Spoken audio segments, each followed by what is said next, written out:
On a décidé de vous donner nos favoris pour la Coupe du Monde. Maxime, je te laisse détailler notre sentiment là, sur les favoris à la Coupe du Monde 2022. Alors nos favoris pour la Coupe du Monde, on a passé à peu près 3 ou 4 heures à décider des étoiles, parce que vous savez que c'est toujours un travail de fond tout ça. Alors qu'est-ce qu'on a fait? On a mis 5 étoiles pour le Brésil, 4 étoiles pour l'Argentine, 3 étoiles pour la France et l'Espagne, 2 étoiles pour l'Allemagne, l'Angleterre, les Pays-Bas, le Danemark, et 1 étoile pour la Belgique et le Portugal. Alors plutôt, Martin, que détailler en long et en large qui a 5 étoiles, etc., est-ce qu'il y a quelque chose dans ce classement qu'on a fait tous les deux, on n'est pas forcément d'accord, Non. qui te choque ou que tu aurais mis un peu plus haut ou un peu plus bas? J'aurais mis peut-être l'Espagne un tout petit peu plus bas. J'aurais mis, voilà, pour moi, il y a un trio quand même qui se dégage, mais chacun avec une hiérarchie très claire. C'est-à-dire qu'effectivement, le Brésil, pour moi, est largement devant parce qu'ils ont tout. C'est-à-dire ils ont une équipe, ils ont les individualités stars qui peuvent faire la différence, ils ont la profondeur de banc et ils ont surtout la dynamique.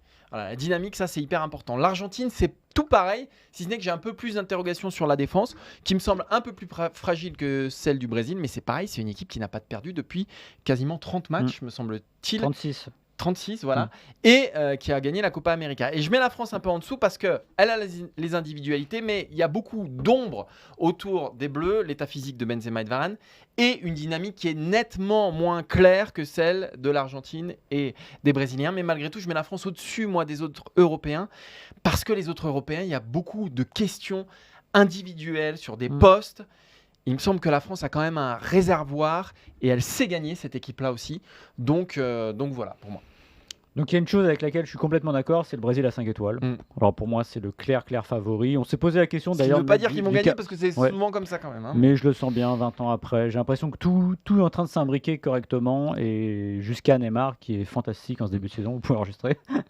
Non, mais voilà, c'est là quand il joue comme ça. À tous les postes, t'as deux solutions. Donc, sauf les latéraux, mais bon. Là où je suis pas d'accord, on a eu Christian Gourcuff qui a parlé à Eurosport. On a fait un article dessus sur justement l'état physique et d'une Coupe du Monde potentiellement au rabais, où il dit que c'est le talent qui fait gagner une compétition comme ça. Ça, je suis pas d'accord. Alors évidemment, c'est une compétition qui est unique en son genre parce qu'elle arrive au milieu d'une saison et qu'il n'y a pas de préparation. Je pense que c'est pas le talent qui fera gagner, c'est les équipes. Et justement, je pense que les équipes qui vont avoir des certitudes partent avec un temps d'avance ou quelque chose d'assez précis. C'est-à-dire que typiquement, l'Argentine. L'Argentine, oui, vous regardez la défense, vous pouvez vous dire « Oh, défense, etc. » Bah oui, mais sauf que ça tient. Et quand ça tient au bout d'un certain temps, c'est que tu as dit quelque chose. Et au moins, vous ne perdez pas le temps de vous remettre dans le bain au niveau des certitudes collectives. Je ne vais pas vous étonner en disant que j'aurais mis l'Allemagne une chouille plus haut. Parce que je pense qu'elle est un avant-centre d'avoir une équipe très performante. Voilà. Bah oui, mais ils en ont 2. On verra, Füllkrug et Moukoko, on ne sait jamais. Il suffit qu'il y en ait un.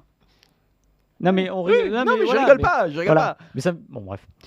Ça c'est l'arrogance française. Mais non, mais parce que Maxime, à chaque Coupe du Monde, il en faisait déjà son favori pour la Coupe du Monde 2018. Et quand je regarde ils sont sortis au premier tour. Quand je regarde cette équipe d'Allemagne, je trouve qu'elle a une tête d'équipe qui peut réussir sa Coupe du Monde.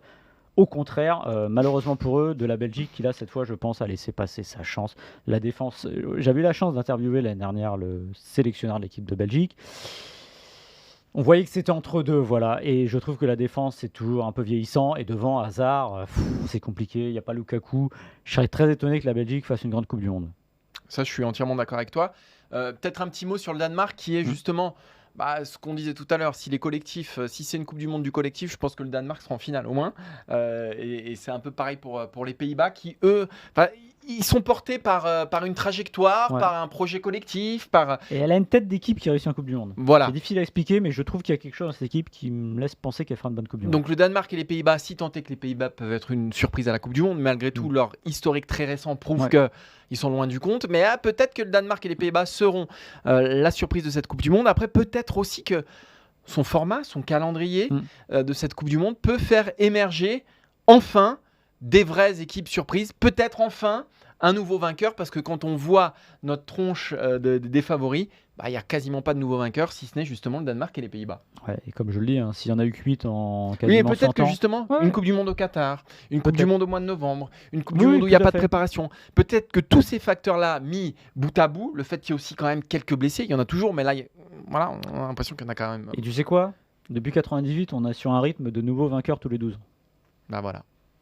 98, la France. 2010, l'Espagne. 2022, Maxime. Le Portugal.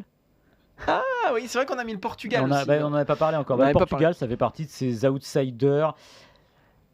Pour moi, là, la grosse ombre sur le Portugal, c'est le paradoxe. Enfin, paradoxe, non, ça l'est plus. C'est Ronaldo. Voilà. Je ne sais pas trop dans quel état d'esprit il est. Il y a toujours ce débat qui est difficile des joueurs de ce statut-là, qu'on a eu en France en 2006 avec Zidane. Est-ce qu'on n'était pas meilleur sans lui? Le débat fait rage au Portugal. Là, il y a son interview avec Piers Morgan, sa situation à Manchester United. Il ne faudrait pas qu'il fasse de cette Coupe du Monde une revanche personnelle. Voilà. Ce serait la pire des choses pour le Et Portugal. avec lui, le problème, c'est que c'est jamais à exclure. Mais pourtant, il y a un collectif, c'est une équipe. On parlait des équipes qui savent gagner. Alors évidemment, ça fait 6 ans, mais n'empêche, c'est une équipe qui sait gagner, qui l'a déjà fait au championnat d'Europe. Donc je me méfierais aussi du Portugal. Voilà. Toutes ces équipes qui arrivent, on va dire, on l'a dit, qui se connaissent, qui ont au moins une forme de certitude collective, ont pour moi un petit avantage. La France aurait pu l'avoir, la France ne l'a pas. Voilà, donc là, ce sera le moment de donner finalement raison à Christian Gourcuff. Elle est pas trop mal placée quand même, la France, dans notre. Elle est pas trop mal passée, mais elle dégringole. Je sais pas ce qu'est sa certitude collective. Là. Voilà. J'espère, hein. Encore une fois, on va pas se mentir. Hein.